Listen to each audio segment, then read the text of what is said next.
Tuonge tu pamoja.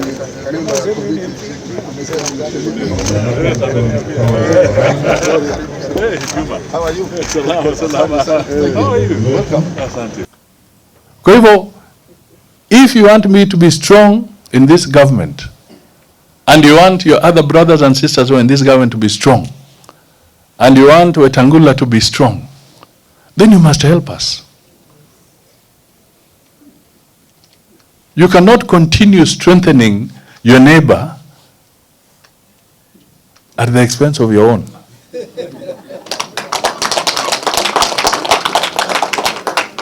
We have done what we can, me included, Atoma included. We've done it. But we are not enemies. But it's also a time to say, my brother, we scratched your back. It's also time for you to scratch our back.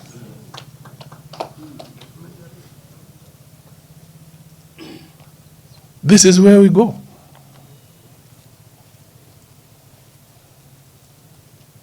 Your strength is going to be how our numbers. It's about numbers. It's about numbers. Kwa wakati huu bado nakaa kule kwa 10th floor kwa treasury kwa muda, alafu nitaenda kwa ile nyumba watu walikuwa na shangao naenda nini huko, nitaenda kwa railways wakishamaliza kutengeneza ofisi kule, ili tukae kwa ground. Tukae kwa ground. Kila siku nikienda ofisi niwe najua kwamba kuna zile matatu pale zinanikumbusha kwamba kuna kazi ya kufanya. Na uchaguzi ulipofanyika na gavana amegusia, kuna utaratibu wake ule wa kitaifa. Baada ya Wakenya kupiga kura wakachagua William Samoei Ruto, kulingana na katiba yetu, kama una shida na yale matokeo unapewa nafasi kwenda kwa Supreme Court. Wale ambao hawakufaulu walitumia hiyo barabara wakaenda kwa Supreme Court, na Supreme Court ikaamua kwa kauli moja,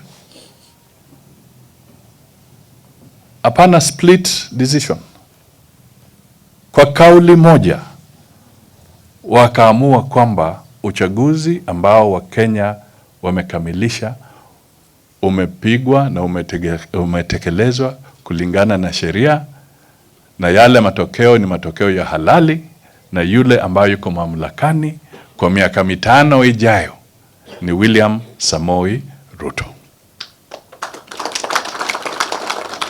Jukumu langu moja katika executive order ya president kwa hii serikali ni kuhakikisha kwamba mimi na streamline na leta watu pamoja, haswa kuhusu mambo ya legislation. Tuwe na policy nzuri ndio legislation iwe sawa. Na leo nataka niwajulishe kwamba huyu kijana tuko naye hapa anaitwa Nick Biketi, anatoka Trans Nzoia, ni wakili. Yeye sasa ndio secretary in the office of the prime cabinet secretary, in charge of all matters of legislation, na kunisaidia mambo ya sheria na bills zikienda kwa bunge. Kwa hivyo maswali ambayo mmeuliza hapa mengi yako kwake.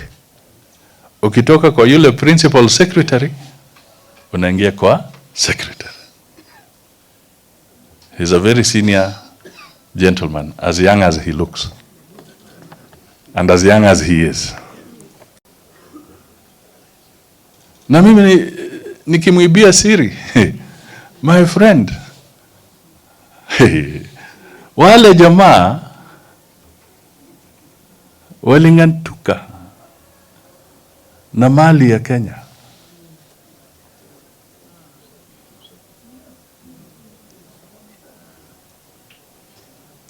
To return this economy on the road is not a joke.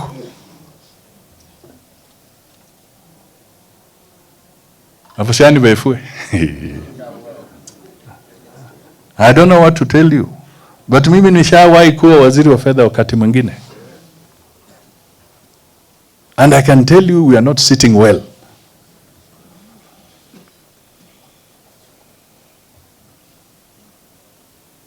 That is why I thank God that God made the decision and the government was transformed during the election.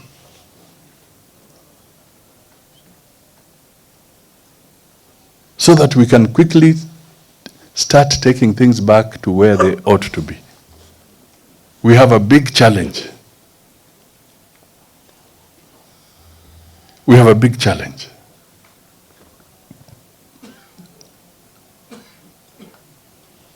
Na lazima tufikirie.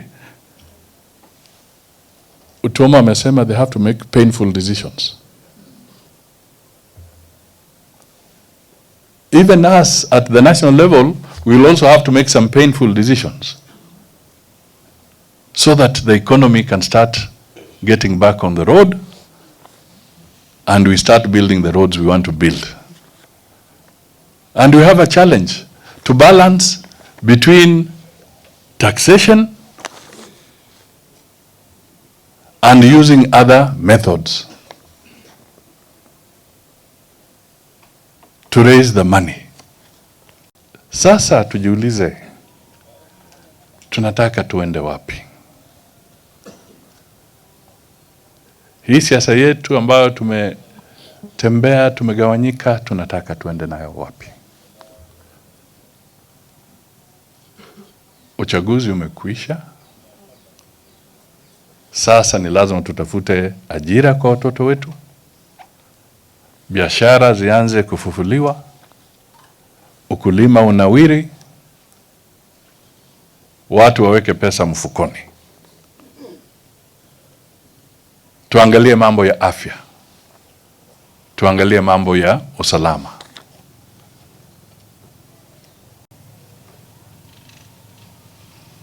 Mimi sitaki kuficha.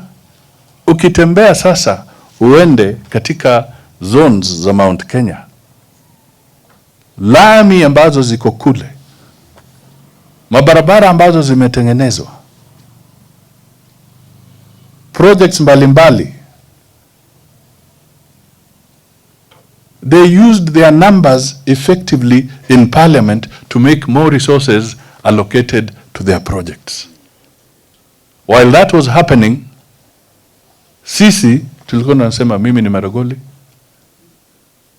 mimi ni Munyore,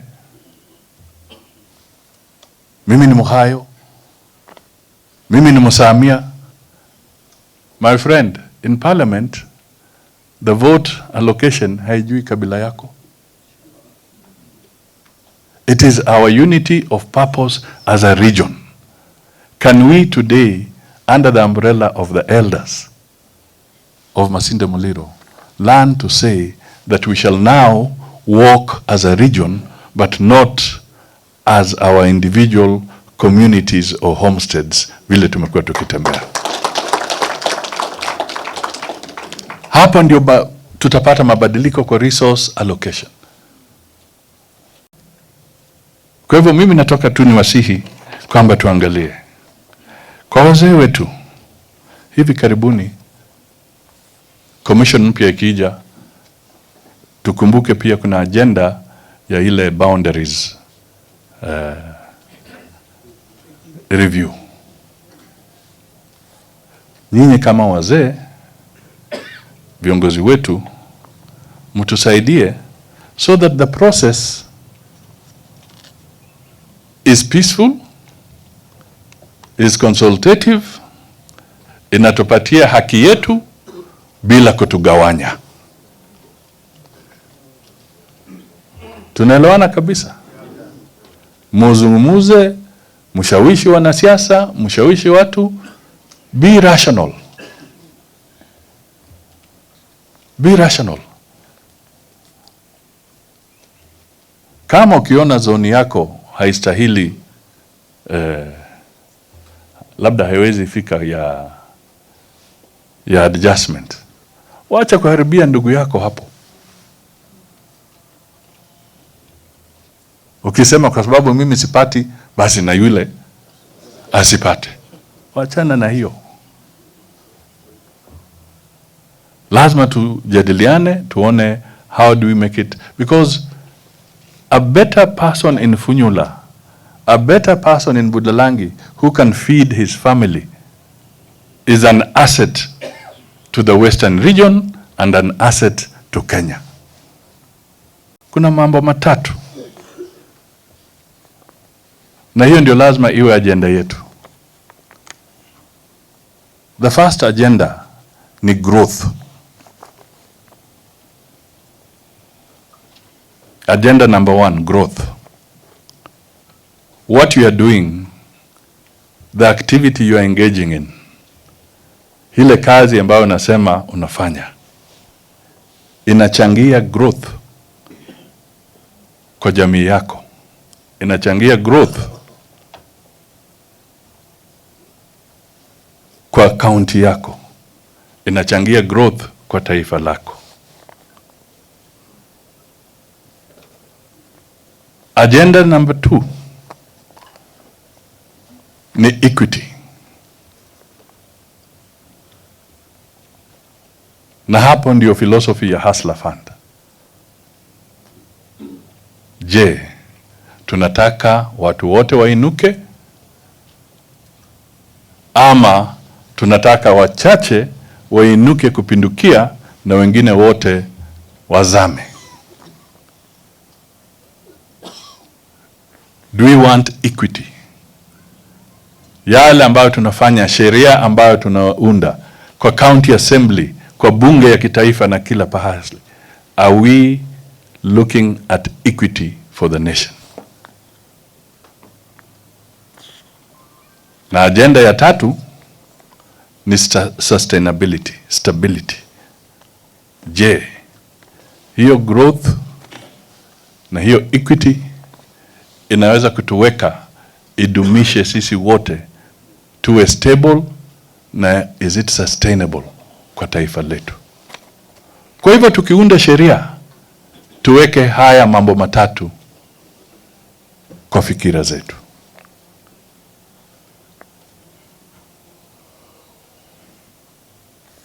Growth, equity, sustainability. Growth, equity, sustainability. Ikiwa tutakuwa tukiunda sheria zetu na mipangilio yetu tukiweka yale mambo matatu maanani, I can tell you we shall make Kenya a better country. Because politics is also about how you will then manage resource allocation katika taifa letu. Na mimi nataka niwaambie, we have lost a lot of time. As a region, we have lost a lot of time.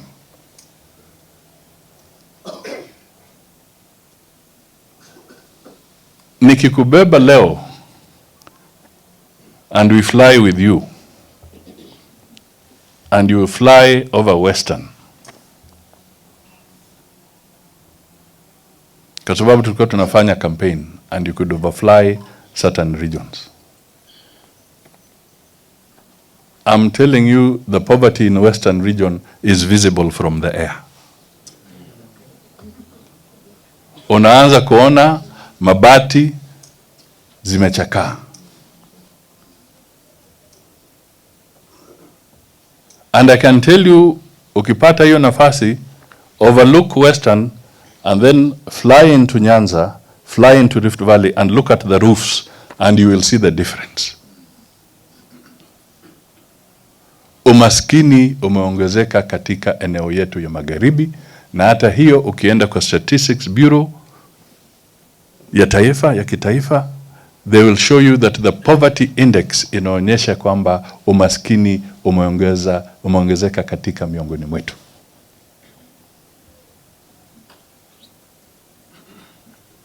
So we have a challenge. Na hiyo resource allocation is also democratized. kwa sababu vote ama budget inapigiwa kura na ndugu zetu kwa bunge. They are the ones who vote on how resources are going to be allocated. So if our vote is scattered kwa bunge, sisi tunapiga kura in a funny way kwa bunge, then clearly wale wengine watatuwai kwa resource allocation. Kwa hivyo jukumu moja kama viongozi, kama wazee ambao mko hapa, ni kuhakikisha tunadumisha demokrasia na amani katika taifa letu. Haya yote tunaongea, tunataka maendeleo, tunataka nini? Without peace and stability, it will not happen. It will not happen. Kwa hivyo ni jukumu letu sasa tuende mbele. Tuongee na marafiki wetu. Let us get together. There is no reverse gear. You only have an opportunity when it will come to 2027 to make a different decision. But right now, you cannot engage a reverse gear. Siwezi nikasema sitambui serikali ya Moi. Hatimaye niseme siwezi tambua serikali ya Kibaki. Hatimaye niseme siwezi tambua serikali ya Uhuru. Na kila mara unasema sitambui hizo serikali, baadaye unafanya kazi na hizo serikali.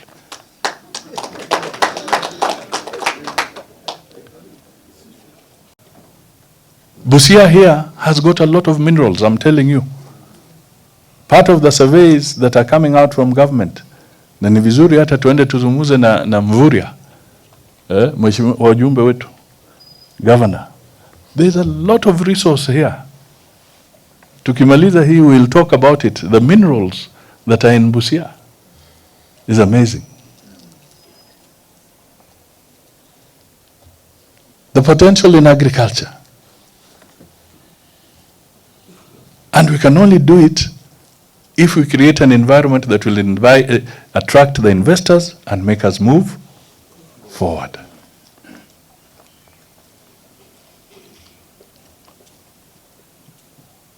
We have to reorganize the way Mzee Masinde has said. We look at what we have, correct it, but at the same time look at new frontiers. What are the new frontiers? Mining, maritime. The lake is here. Maritime activity is not just about Mombasa, but there is also maritime activity here. Hii barabara yetu ni dual, ni artery, not just for Kenya. This is the artery for the entire East African Community region, a population of 300 million plus.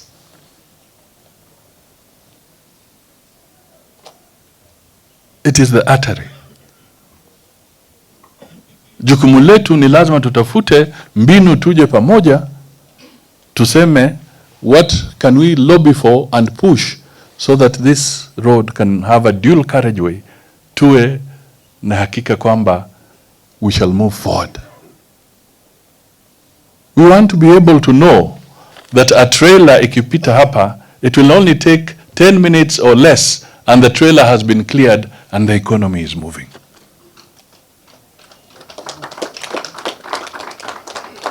Kwa sababu tumeonyesha tunapoteza kwa mambo ya uchukuzi. Kenya alone is losing maybe almost 1 trillion Kenya shillings kwa sababu ya congestion kwa mabarabara hii yetu ama hizi zetu za huku zikiwemo.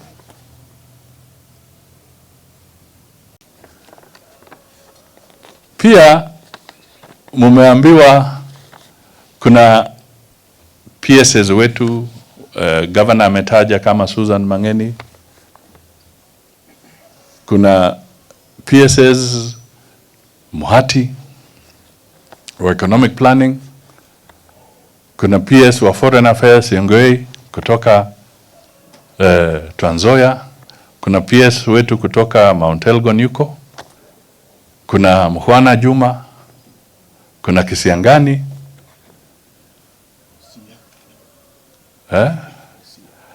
hapa kuna Wasia ambaye very seasoned administrator katika mambo ya provincial administration, tuko na yeye, and we want to work with all these people. Alafu kuna mawaziri vile wametajwa, but we want more. Vile Mheshimiwa Masinda amesema, we want more. Can you give me reason to go to Ruto and tell him we want more? Yeah, can you arm me? Yeah, with sufficient reasons and grounds and evidence, irrefutable evidence, to justify that we want more so that he can deliver more.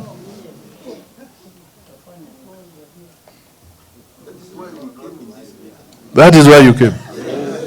So you want to give me the evidence and to arm me. That is the message that I want to go with. Kwamba watu wetu want to move forward. A government that we are serving in, na mimi tumezungumza na Ruto, tunasema we have no option, we cannot be static, we must reach out and we must work with everybody, because we want 2027 to be a walkover. And to get a walkover, we must reach out. Kwa hivyo hatuwezi sema ati sisi ni Kenya kwanza, hatuwezi zungumza na wenzetu wengine. No, we have to talk to them and we have to persuade them that these are the policies we want, and we move together. But I want to tell you this. I want to tell you this.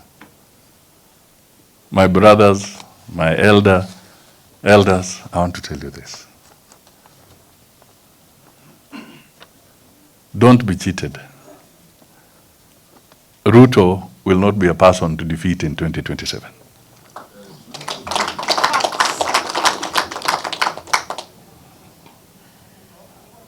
So we must adjust quickly.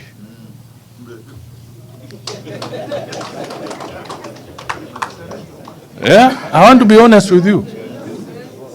Yeah, tufanya adjustment. Tufanya adjustment kwa sababu tunataka our strength, if it is 20% or 30% now, we want by 2027, as he wins, we want our strength to be 50%. Kwa hivyo demokrasia ni lazima tuilinde. Hata hapa tuliponea chupu-chupu. Sitaki kusema mengi, lakini tuliponea chupu-chupu.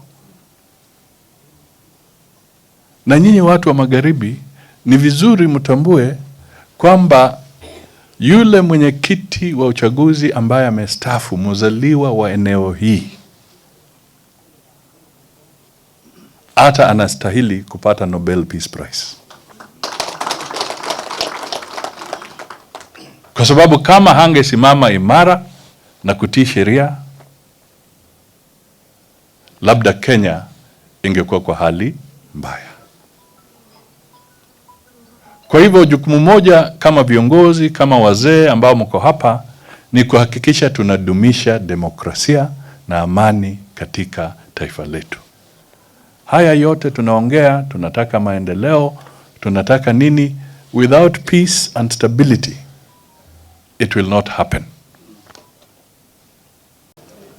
So we have a challenge. Na mimi nimewaeleza kwamba tuko na kazi mzito. But we shall not give up, and we should not give up because the people of Kenya did not vote for us to give up. They voted for us so that we can find solutions and help this country. And that is exactly what we are going to do.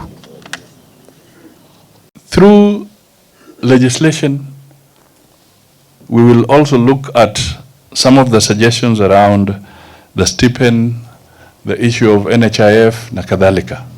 And I would like to suggest the way King Mumia has given me a document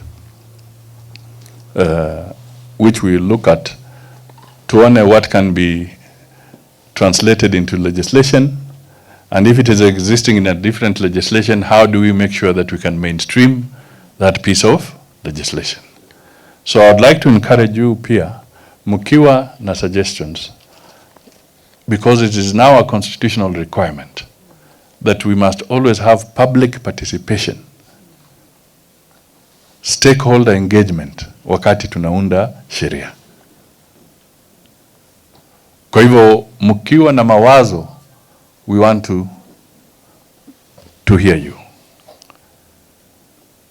Na mkiona sheria is being debated, don't assume that we have the monopoly of knowledge.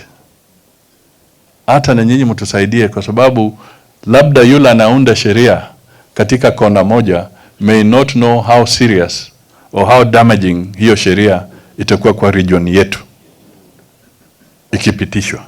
Na tusipozungumuza, tusipohusika, bunge inaweza pitisha hiyo sheria na baadaye kupindua inakuwa ngumu.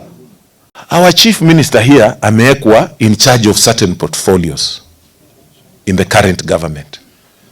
How we come out of here and see that how do we help him to help us? Because wengine, you know, you can want somebody to help you, but you make things so difficult. Sindio? Unafanya vitu so difficult. But let us think of how do we help him so that he can help us. Because you must realize he's also operating in a political environment.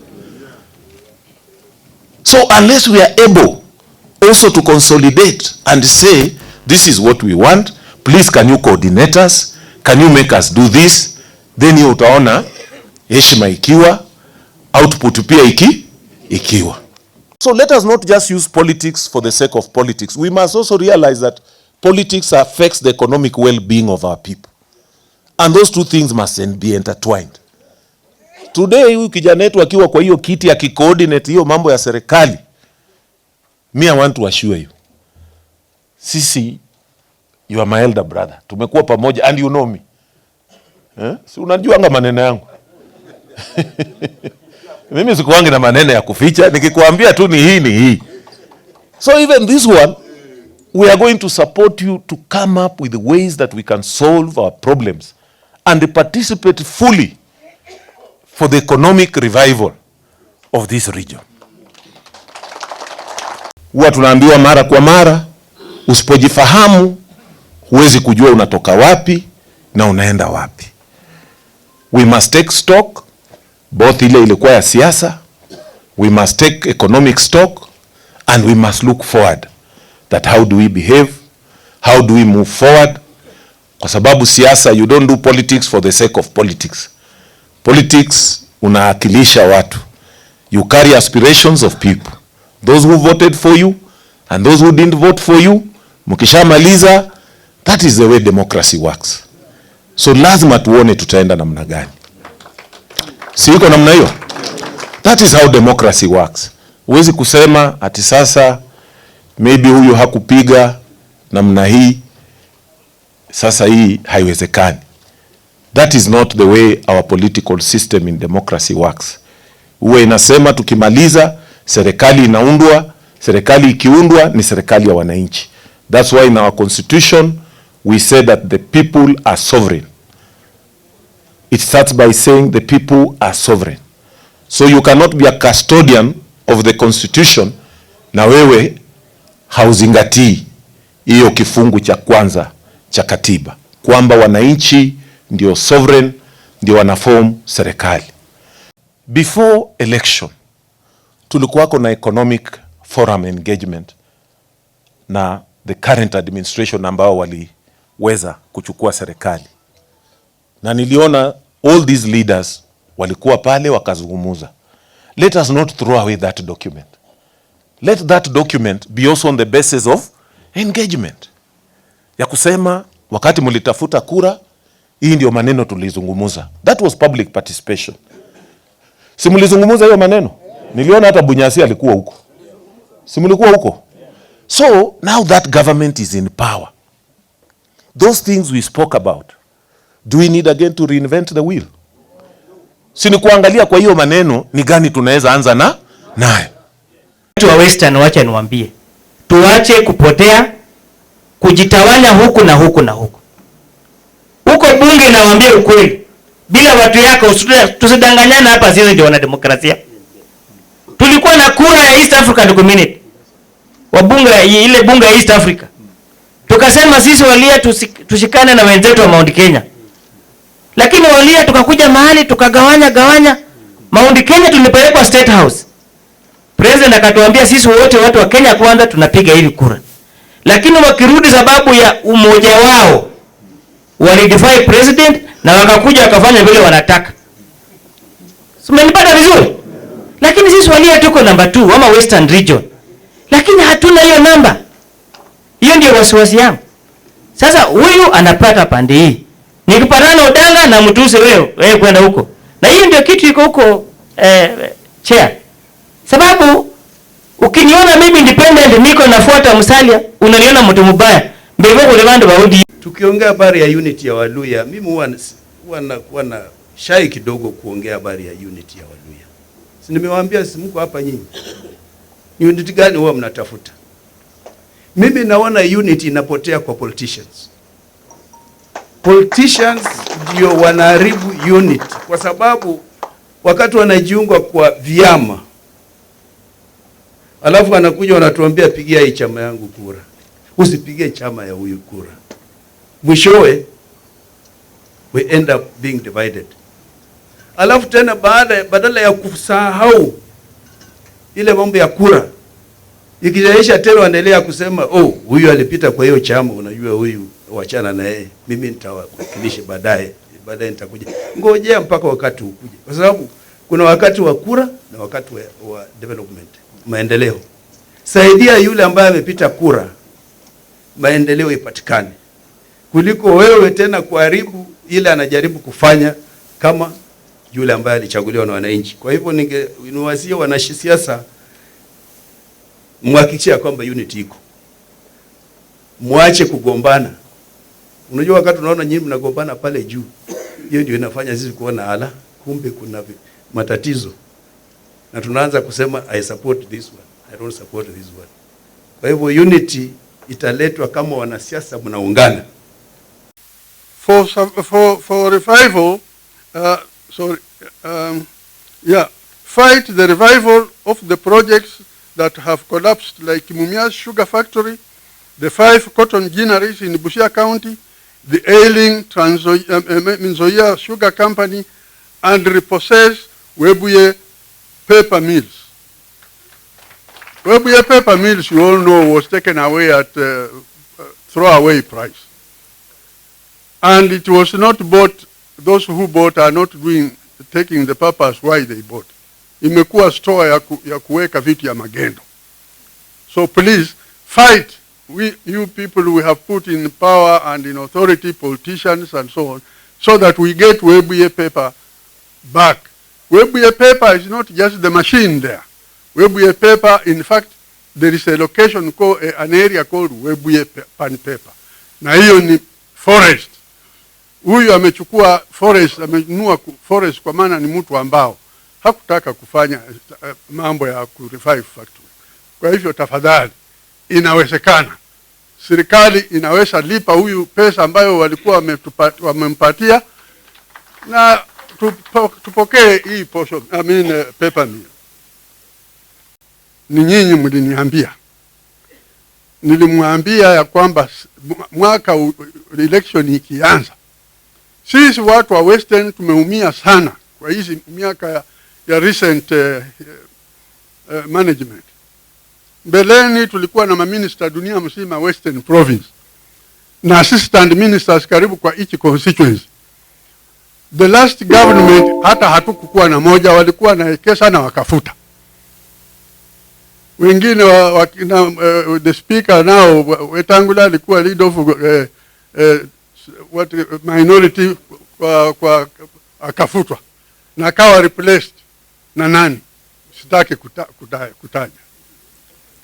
So huko nilisema saa hii mwaka ujao tukianza elections, tafadhali sisi watu wa Western Province tuungane, tumpeleke. Na nilisema this time we are either the government or within the government. Nafikiri wale ambao walikuwa huko walisikia hii maneno, si ya kubanikia na si ya kuanza siku ya leo. So kwa bahati mzuri na kwa upendo ya Mungu, anaanza kuangalia ya kwamba watu wa Western Province hawataungana tu kwa mdomo, tunaanza kuungana kwa vitendo, na tuendelee namna hiyo. Mungu ndiye ametuwekea ni nini iko mbele. Sasa nitaomba watu wazee wawili walete hiyo. Hiyo ndiyo symbol yetu ya sisi wazee. Na hii nguo ukiangalia ilisonwa completely na mkono, hapana machine, no tailoring. Yote ilisonwa tu na mkono. All through, hakuna cherani ilifika. Hata mkiangalia popote mtaona ni mkono. Na iko hapa. Ndio hiyo.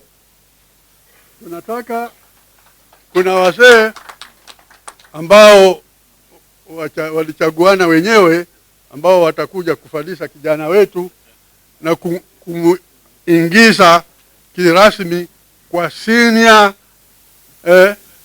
member of the executive committee of Elders Council. Na wao ni mzee ni nani Chaka na bwana Emajo. Your Excellency, karibu wajaribu kuona kama itatosha, hatujui.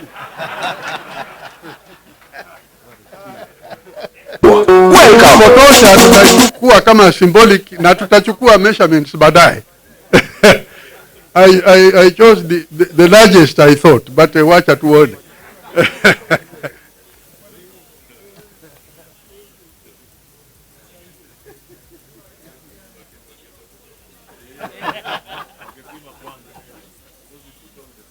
Kama haingii mweke tu kwa kifua alafu